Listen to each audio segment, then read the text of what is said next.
Shedeur Sanders went undrafted. A surprise, if not a shock. Under no circumstance, we all know this shouldn't happen. Tomorrow's the day. We're going to be happy regardless. One of the truly stunning stories in the history of the draft. You have Shedeur Sanders sliding straight in to Saturday. Nobody knows where he's going to go. With the 144th pick, the Cleveland Browns select Shedeur Sanders. Take a minute, be upset that you fell in the draft, but I think now you attack this opportunity and prove everyone wrong. Thank you for the fans, thank you for everybody, thank you for the Browns organization for giving me a chance. That's all I need. NFL analyst Sam Acho with us right now, and it finally happened. Shedeur Sanders to the Browns in the 5th round after a historic slide. So, Acho, what do you make of this pairing of Shedeur Sanders and Cleveland?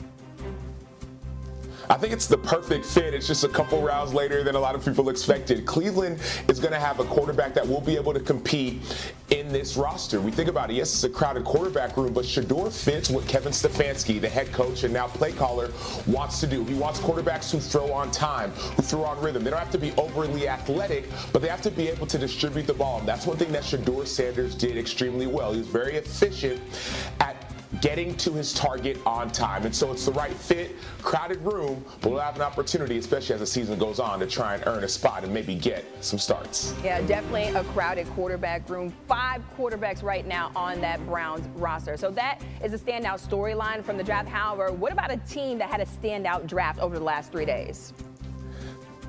The defending Super Bowl champions, Philadelphia Eagles, did it again. Let's start with their first-round pick, Jahad Campbell. He's a beast, a linebacker out of Alabama. What's better about this fit is the fit between him and his coordinator. Vic Fangio loves linebackers. We've seen it over and over again. I saw it up close and personal when I played with him as a linebacker for 4 years. It's going to be an unbelievable fit in the middle of this defense. And then combine that with Andrew Makumba, safety out of Texas. He's a physical, hard-hitting safety, but also is a ball hawk. And oh, by the way, there's that Georgia connection again. 5th round, Smile London, Athens over going again to Philadelphia.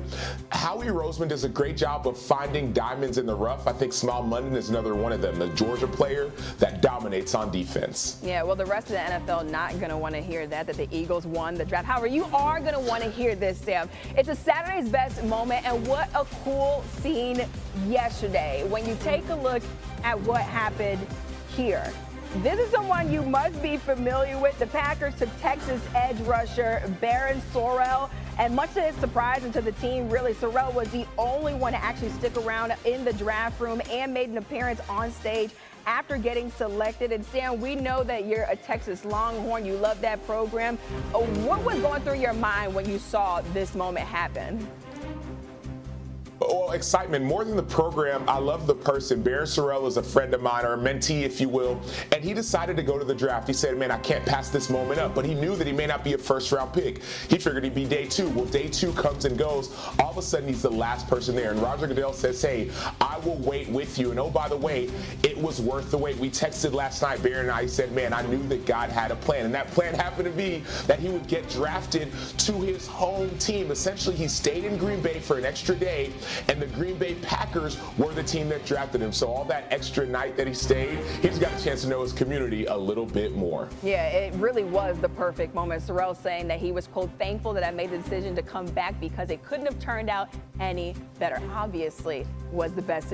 Weird things happen, like at the NFL draft, but at the end of the day, Shedeur Sanders is an NFL player. The Browns took him with the 144th overall pick. In between number 1 and 144, there was that unprecedented slide, the prank phone call, the speculation, but finally a landing spot, and for a franchise that's been a revolving door for quarterbacks. Obviously, Shedeur has kind of grown up in the spotlight, but our expectation is for him to come in here and work and compete. Nothing's been promised. Nothing will be given. So I may hesitate to characterize it as a blockbuster. That's not necessarily how we thought of the transaction, but we are excited to work with him. I'm extremely grateful for the opportunity. I don't ever focus on the negative or even think about the negative because the positive happened so fast, and it's a change of emotions. For me, it was just playing quarterback. That's what it's about. With that QB room there in Cleveland, going to need some more seats. They got 5 dudes in there. Clearly not all 5 of them will make the opening day roster. 4 of those guys you see were not on the roster in Cleveland last season. Of course, that includes the 2 quarterbacks they just chose in Gabriel and Sanders. All right, for some more perspective on what actually happened here with Shedeur Sanders, we bring in Jordan Reed to SportsCenter. And look, I don't want to speak for the Browns, but their draft selections would indicate that at the quarterback position, they rated Dylan Gabriel ahead of Shedeur Sanders. Based on what you've seen from this young man, the evaluations, the people you've talked to, how does that make sense?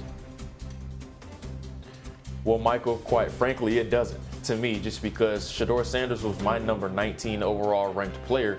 Dylan Gabriel, I had a 5th round grade on. I didn't even think it was close as far as the evaluation between the two. And I know Dylan Gabriel has been more successful than Shedeur Sanders from a statistical standpoint. But if we're just talking about the physical traits and what Shedeur Sanders can be on the next level, I don't even think it's even close between the two. We're talking about a quarterback that was the highest rated passer, and completion percentage was 74% a season ago. Supremely accurate. He's very, very good from the pocket as far as playing within structure, throwing the ball down the field. He's really good in the short to intermediate areas as well. I definitely think Shedeur Sanders can still be a starter on the next level, even though he was a 5th round pick. Again, that's no disrespect to Dylan Gabriel. Congratulations to that young man for going where he did. But the common sentiment was that Shedeur Sanders was ranked well above Dylan Gabriel, but the draft didn't turn out that way.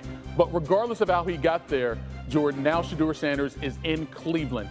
In terms of the personnel they have there in the quarterback room we just showed you, how do you see him fitting in with the Browns? Well, it definitely is very crowded. He's entering into a very crowded quarterback room. They already have Joe Flacco and Kenny Pickett at the top of the depth chart. And we just mentioned Dylan Gabriel, and Deshaun Watson is still on the roster technically as well. But Shedeur Sanders, he enters into a situation where I think he has a chance to play at some point. But the biggest thing for him is that he has to understand that he is a day 3 selection, and he can't come into Berea thinking that he was a day 1 selection. He has to have a day 3 mindset and understand that that's his role right now behind Joe Flacco as well as Kenny Pickett. Just take notes from those guys, especially just cling on to Joe Flacco, who was once again in a situation with Lamar Jackson back in Baltimore. We saw what Lamar has turned out to be. Not saying Shedeur is going to end up being like Lamar Jackson, but just talking about the role initially that he needs to play. By the way, though, Shedeur not the only Sanders making it to an NFL roster. His brother Shiloh, undrafted safety out of Colorado, he signed a free agent contract with Tampa Bay on Saturday. Jordan Reed joining us here on SportsCenter. Draft projections to 401k balances. No number you see is actually real until the day your name is called or you make a withdrawal. And sometimes all it takes for either value to plummet is someone talking nonsense, either publicly or privately with the real decision makers. And that's a lesson that just about every draft prospect learned this week, but especially Shedeur Sanders, a projected 1st round pick who for some unclear reason fell all the way to the 5th round, where the Browns finally selected the Colorado standout with the 144th overall pick. Shedeur Sanders, to me, when you talk about the locker room, the players around him, they love him. Now, the perception from others outside, based on what the noise, maybe they didn't like what they heard. I don't know how it was